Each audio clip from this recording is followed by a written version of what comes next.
Hi there everybody, on today's video I have this Ford Galaxy 2014.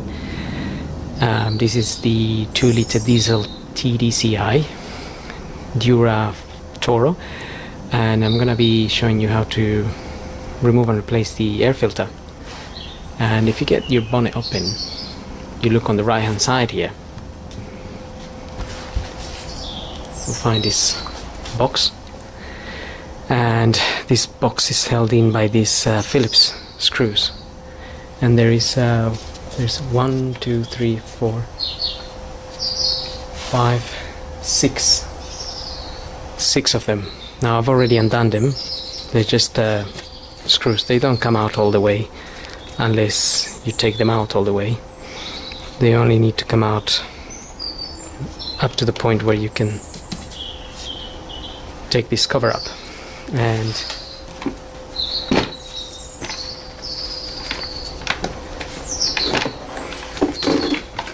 if you take that cover, that's where your filter is.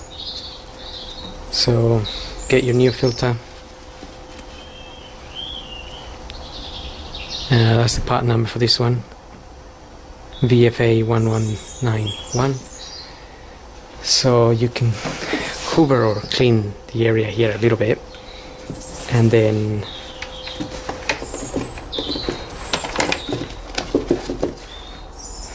just refit your new filter.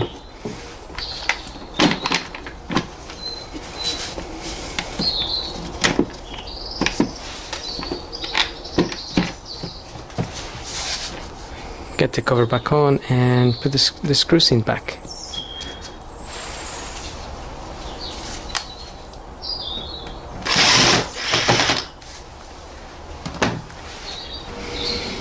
And that's it. So hope this video helps, and thanks for watching.